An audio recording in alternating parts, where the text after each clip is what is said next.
If you've ever played Scouts in Feudal Age, you've probably been in the situation where you get on your opponent's berries and the enemy villagers have to flee to the town center. Pushing the villagers away is all good, but you don't have to settle for just this a lot of the time.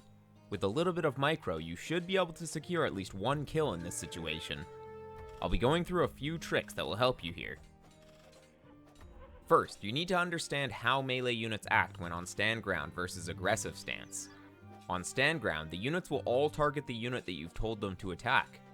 On aggressive stance, they tend to go after units that are closest to them, leading to them targeting different units a lot of the time. After a target is killed, the scouts that are on stand ground will stand and do nothing, while the aggressive stance ones will move on to the next target. When you want to secure a specific villager kill with just one click, stand ground can be the best way to do it. You have to remember to move the scouts manually after the target is taken out though. Using aggressive stance may lead to more damage dealt overall, but could result in not finishing off any enemy units. Now, you may be thinking, what about shift queuing scouts that are on stand ground to take out a chain of villagers?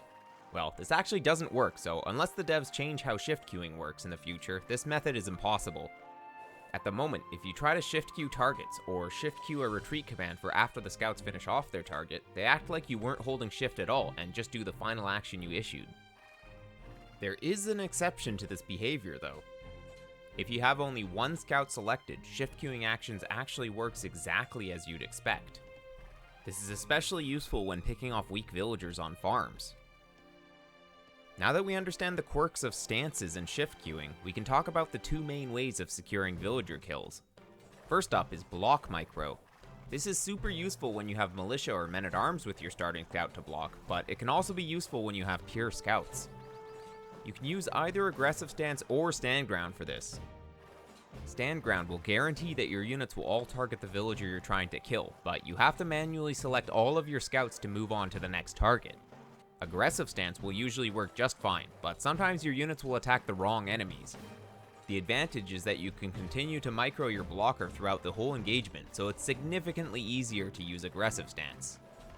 As you can see from the video, all you have to do is position your scout in between the villager and the place it's running to, and then click back and forth to block the villager from moving. The rhythm changes depending on if you're using a Dark Age or Feudal Age scout, as the Feudal scout moves much faster. It's something you'll get with practice. The next method is all about overtaking the villager with all of your scouts so the villager is in between all of them, and then attacking all at once. I call this slap micro because you have to bring all of your scouts to the perfect position and then make them slap the villager all at the same time. If block micro is death by 1,000 cuts, then slap micro is going for big critical hits. The advantage of slap micro is that you can keep all of your scouts together as you'll be moving them this way already.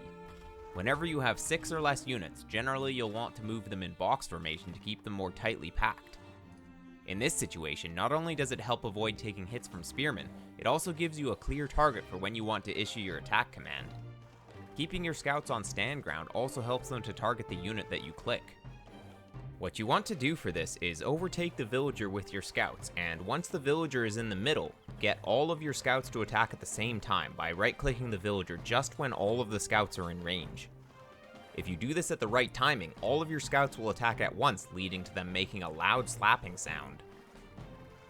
Instead of clicking fast, this method is more about positioning your units precisely and attacking at the right time. If you attack too early, only the front two will attack. Attacking late is better because then at least you block the villager a bit. Of course, the best is to time it just right so all of your units attack at once and the villager gets blocked. Since it takes 10 hits to kill a villager with feudal scouts, you need to get 2 perfect slaps and then a half slap to finish off the villager. With Magyar's free forging, you only need 8 hits or 2 full slaps. Now, the real question is when to block and when to slap.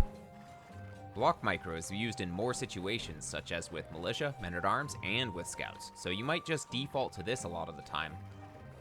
It's better when there's a lot of space between the fleeing villager and the enemy town center. It's also decent when there are more obstacles in the path, as letting most of your units fight will reduce damage output lost to misclicking the target. Slap micro is better when there's less distance that the enemy villager has to run in order to make it to the TC. It's also better for when you want to get quick damage in when you're being chased by spearmen. Since it requires more precision with positioning and timing of the attack, it can be more difficult to get right. And there you have it. Those are the two main ways you should be microing your scouts to secure villager kills. Thanks for watching, and don't forget to queue vills while you show off your new micro abilities.